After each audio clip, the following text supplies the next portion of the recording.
آچا جان من دادم یاد کردم. دادت نیست، دادت مرد. این خیلی دادی دایدویه نبودنش بهتر. دادم یاد کردم. صدقی فرزند شما باید دادت.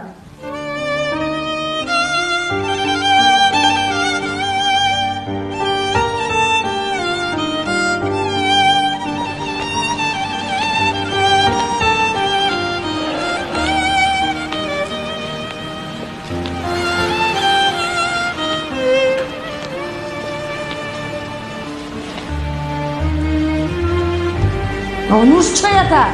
چی شخ شده ماندی؟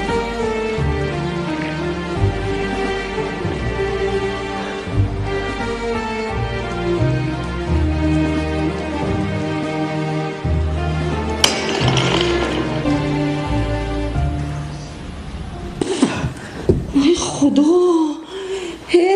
منو گوش کن حالا یک ماه نگذشته همه پیاله‌ام شکستی همه چیزامو پاره کردی هر کسا در خانه خودش فهمیدی بوزکمو چهچهش کم منو گوش کن ارچتا گیرو خانه دادت برا همه اولادت نمانی با رنگو نمودی اولادت من بذار رنگو نمودی اولادت بذار فهمیدی منو بذار شدم تز جمع کن پیاله‌ایم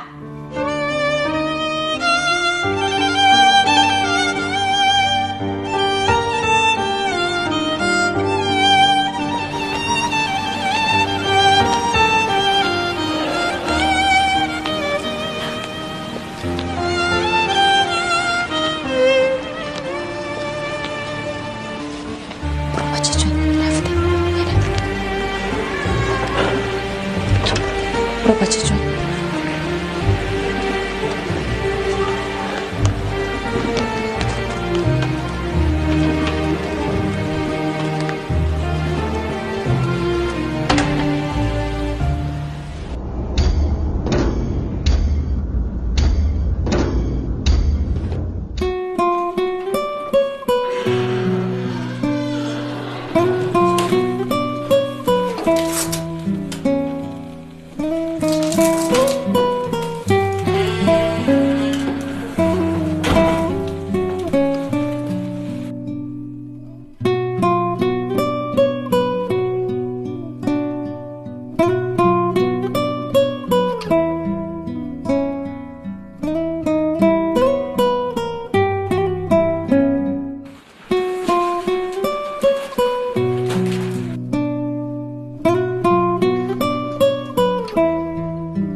سبرینا جان اینو خیلی سخنی من است من خیلی کوشش کردم که زندگی من ویران نشود به همه کمبودی ها چشم پوشیدم 100 بار گفتم که به گپی مادرت گوش نکن هرچند مادر عزیز است بزرگ است اما عقیده سالم را نه همه مادران دارند من تمام داراییم را به تو بخشیدم خانه و در از تو فقط یک خواهش دارم فرزندم را خوار مکن تو مرا دیگر نمی‌یابی زمانی خواندن این مکتوب من شاید در وطن نباشم شاید در دنیا نباشم خدا حافظ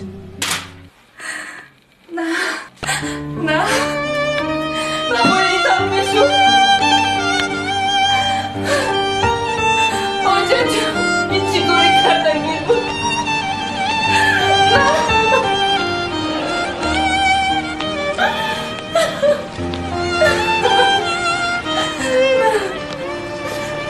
من زندگی کردم میخواستم